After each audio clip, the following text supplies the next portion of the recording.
Welcome to learn with Lucy. आज का topic है क्लास 12 का फिजिक्स का एक चैप्टर है एटम। एटम से वो वाला कॉन्सेप्ट है Bohr's model of hydrogen atom. इसके ऊपर आज हम लोग डिस्कशन करेंगे। पहले कॉन्सेप्ट समझते हैं, फिर थ्योरी पे आते हैं।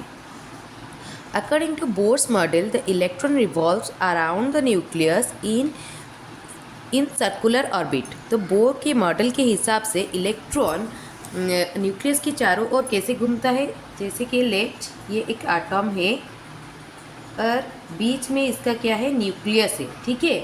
तो बोर के मॉडल के हिसाब से इलेक्ट्रॉन न्यूक्लियस के चारों ओर क्या करता है, एक सर्कुलर ऑर्बिट में मूव करता है, ठीक है। और अकॉर्डिंग टू डी ब्रॉगली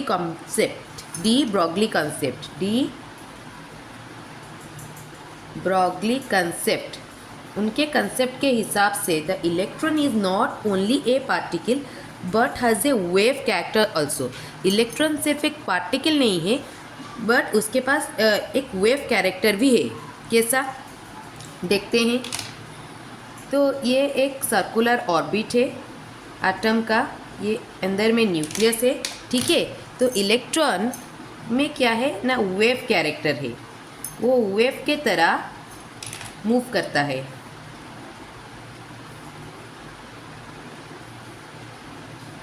ठीक है। This type if the wave is completely in phase, अगर ये वाला वेव जो है, अगर ये कंप्लीट इन फेज में अगर रहेगा, ठीक है, the circumference of the orbit must be equal to an integral multiple of wavelength.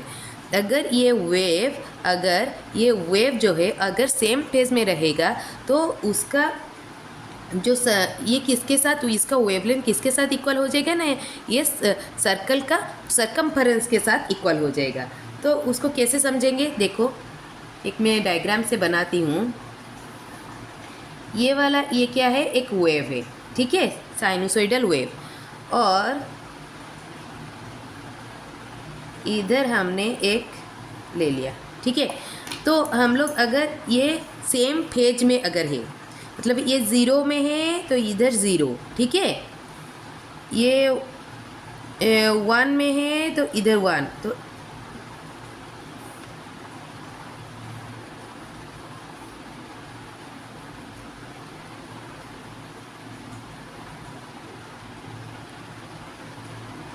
तो देखो ज़ीरो में, देखो ज़ीरो के टाइम में ज़ीरो, ठीक है।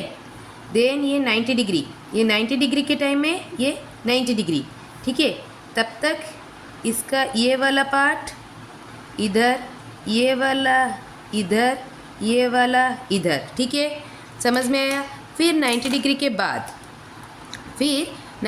के बाद वाला पार्ट, जैसे ये आ गया 120 डिग्री लेट, तो इस इधर आएगा। देन 160 डिग्री इधर आएगा। देन 180 डिग्री किधर आएगा, इस तरफ आएगा, ठीक है। तो इसको अगर हम लोग और एक एक्स एक्सिस वाई एक्सिस में अगर प्लॉट कर रहे हैं तो ये कैसे हो रहा है, ऐसे हो रहा है। मतलब एक फेज जीरो से लेके अगर 180 डिग्री तक अगर हम लोग लेंगे, ये क्या है, 0 डिग्री, ये क्या है 180 डिग्री है, इधर तक ले रहे हैं, ये क्या है, हाफ ऑफ द सर्कल बन रहा है।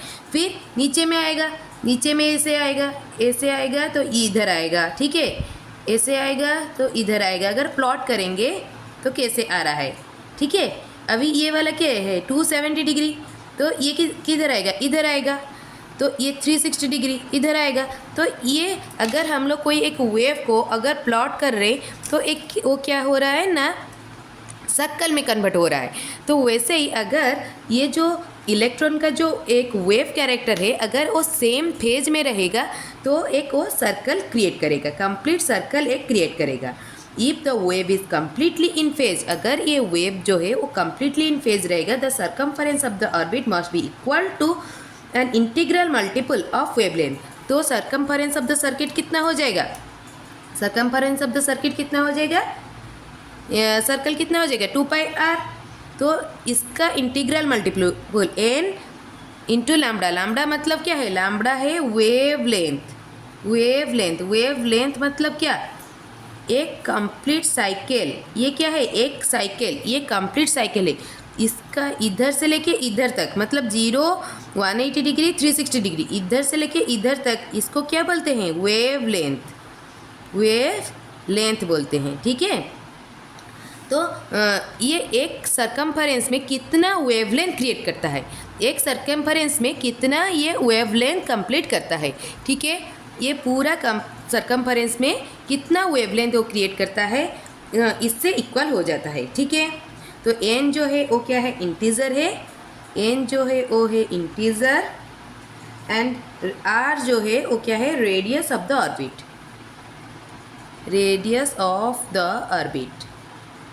ये जो रेडियस है इसका ये है क्या है, r। ठीक है, और ये टोटल सर्कल में कितना ये वेव क्रिएट करता है उसी हिसाब से n क्या होगा, चेंज होगा। ठीक है, अभी अगर हम लोग वेवलेंथ का according to Planck's theory de Broglie wavelength के हिसाब से अगर लेंगे, डी ब्रॉगली वेवलेंथ के कंसेप्ट के हिसाब से अगर लेंगे, lambda is equal to h by M v. ठीक है, lambda equal to h by M v. h जो है प्लैंक्स कांस्टेंट है, h क्या है, प्लैंक्स कांस्टेंट है, h है प्लैंक्स कांस्टेंट। इसका वैल्यू कितना है ना, 6.626 इंटू 10⁻⁻34 जूल सेकेंड। ठीक है, m जो है मास ऑफ पार्टिकल है, मास ऑफ द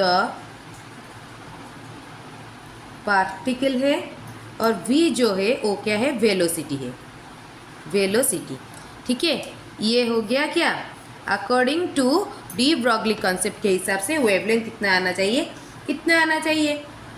ठीक है, और हमारा ये वाला कितना दिया गया है, 2πr equals to n lambda लिखा हुआ है ना, तो हम लोग क्या लिख सकते हैं, 2πr equals to n h by m v लिख सकते हैं। तो अभी अगर हम लोग इसको ऐसे लिखेंगे, M V R equals to कितना हो जाएगा, एन एच बाय 2π। ठीक है, ये क्या हो गया, M V R equals to N H by 2π। और हम लोग अभी इधर लिखे क्या, लिखे ना, lambda equals to h by M v. तो ये वाला कैसे आया, ये according to de Broglie concept ये कैसे आया था, आइंस्टाइन इक्वेशन के हिसाब से। आइंस्टाइन इक्वेशन के हिसाब से, आइंस्टाइन इक्वेशन क्या है, E equals to M C square. E क्या है, एनर्जी है, ई क्या है, एनर्जी है, एम क्या है, मास है, और सी क्या है, स्पीड ऑफ लाइट है, स्पीड ऑफ लाइट। ठीक है, तो प्लैंक्स इक्वेशन क्या है, प्लैंक्स इक्वेशन, प्लैंक्स इक्वेशन है E equals to H nu. तो एच न्यू ये जो है ये क्या है, फ्रीक्वेंसी है, ये जो है फ्रीक्वेंसी है। फ्रीक्वेंसी होता क्या है, एक सेकेंड में साइकिल्स पर सेकेंड, साइकिल पर सेकेंड, एक सेकेंड में कितना साइकिल कवर कर रहा है। साइकिल मतलब क्या है, ये पूरा एक साइकिल है। अगर 50 हर्ज है फ्रीक्वेंसी, अगर 50 हर्ज है मतलब क्या है, एक सेकेंड में वो 50 साइकिल क्या कर रहा है ना, कवर कर रहा है। एक सेकेंड में 50 साइकिल, ऐसा वाला 50 साइकिल कवर हो रहा है। तो फ्रीक्वेंसी का मतलब यही है, फ्रीक्वेंसी मतलब एक सेकेंड में कितना साइकिल वो क्या कर रहा है ना, कवर कर रहा है। तो हम लोग इधर क्या डालेंगे, इसमें हम लोग क्या डालेंगे, एनर्जी में डालेंगे क्या, M C square H nu. ठीक है, और सी क्या है, स्पीड ऑफ लाइट, इसको क्या लिख सकते हैं, भी लिख सकते हैं, एम भी square divided by H new. New क्या है, साइकिल पर सेकेंड ना, कितना साइकिल होगा, तो वी बाय लैम्बडा ऐसे लिख सकते हैं या नहीं। लैम्बडा जो है क्या, वेव लेंथ है, इधर से इधर तक डिस्टेंस, इसको सेकेंड में लिख सकते हैं। क्या लिखेंगे, ये वाला अगर फ्रीक्वेंसी क्या है, साइकिल पर सेकेंड, कितना साइकिल होगा, वेलोसिटी बाय लैम्बडा, इसको ऐसे लिख सकते हैं, एम भी स्क्वायर बाय एच लैम्बडा। ठीक है, तो हम लोग अभी ये क्या हो जाएगा ना, वी स्क्वायर कैंसिल हो जाएगा, वी वी स्क्वायर कट जाएगा तो कितना आ जाएगा इधर, एम भी एच बाई लैम्बडा हो जाएगा। तो अभी लैम्बडा कितना आ गया ना, एच बाई एम भी।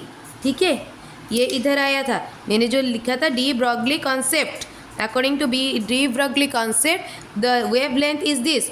वेवलेंथ कैसे आया, ऐसे आया। ठीक है, Bohr combine classical and early quantum concept, classical concept और अर्ली कंसेप्ट को, वो दोनों को क्या कर लिए ना, कंबाइन कर लिए। बोर ने कंबाइन कर लिए and he gave his theory in the form of 3 postulate. उनका 3 पोस्टुलेट के थ्रू उन्होंने अपना थ्योरी रिप्रेजेंट किया। बोर का फर्स्ट पोस्टुलेट था was that an electron in an atom could revolve in a certain और stable orbit without emission of radiant energy. तो वो जिस ऑर्बिट में मूव करता है वो ऑर्बिट क्या है ना, स्टेबल है। मतलब स्टेबल है इस वजह से इलेक्ट्रॉन क्या करता है, वो एमिट नहीं करता है। इलेक्ट्रॉन वो एमिशन नहीं करता है। अगर एमिशन करेगा तो इलेक्ट्रॉन अगर एनर्जी अगर एमिशन करेगा, निकालेगा, तो एक टाइम पर उसका एनर्जी सब खत्म हो जाएगा, वो न्यूक्लियस के साथ जाके मिल जाएगा। तो पर ऐसा होता नहीं है। तो इसीलिए इलेक्ट्रॉन जिस पाथ में मूव करता है, जिस ऑर्बिट में मूव करता है, वो क्या है ना, स्टेबल ऑर्बिट है। ठीक है, contrary to the prediction of the electromagnetic theory, according to this postulate, each atom has certain definite stable state in which it can exist. each atom का क्या होता है ना, each orbit का एक stable state होता है, एक पर्टिकुलर स्टेट होता है। उस स्टेट में वो क्या होते हैं ना, स्टेबल फॉर्म में रहते हैं। उस स्टेट में ईच एटम का कुछ एक स्टेबल स्टेट रहता है, उसी में वो क्या करते हैं ना, स्टेबल मतलब इलेक्ट्रॉन ऐसे ही मूव करता ही रहेगा, वो स्टेबल रहेंगे। ठीक है, and each possible state has a definite total energy. और इस स्टेट में उनका टोटल एनर्जी रहता है। उससे अगर ज़्यादा होगा तो इलेक्ट्रॉन क्या हो जाएगा, उससे अगर ज़्यादा एनर्जी बाहर से अप्लाई होगा तो इलेक्ट्रॉन क्या हो जाएगा ना, उधर से निकल आएगा। These are called stationary state of atom. इसको बोलते हैं stationary state of atom. Stationary state of atom. Electron atom nucleus के चारों ओर एक स्टेबल ऑर्बिट में क्या करता है ना, स्टेबल ऑर्बिट में रोटेट करता है, जिसके वजह से कि उसको कोई भी एनर्जी रेडिएंट करना नहीं पड़ता है। तो इस वजह से उनका सभी एटम का कुछ एक डेफिनाइट स्टेबल स्टेट रहता है, और उस स्टेट में वो लोग क्या करते हैं ना, वो पूरा न्यूट्रल ही रहते हैं। अगर कोई बाहर से उस एनर्जी से ज़्यादा अगर एनर्जी अप्लाई हो रहा है तो इलेक्ट्रॉन क्या हो जाएगा, निकल जाएगा, और वो एटम अनस्टेबल कंडीशन को आ जाएगा। तो इसको बोलते हैं कि stationary stable state of atom. ठीक है, बोर का सेकेंड पोस्टुलेट क्या है, states that electron revolve around the nucleus only in those orbits for which the angular momentum is some integral multiple of h lambda। तो orbit का angular momentum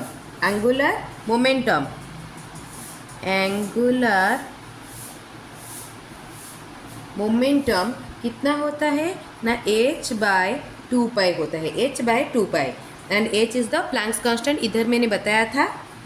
ठीक है, दस the angular momentum of the orbiting electron is quantized. कैसे लिखेंगे angular momentum को, कैसे लिखेंगे, L = NH/2π। एंगुलर मोमेंटम को कैसे लिखेंगे, NH/2π।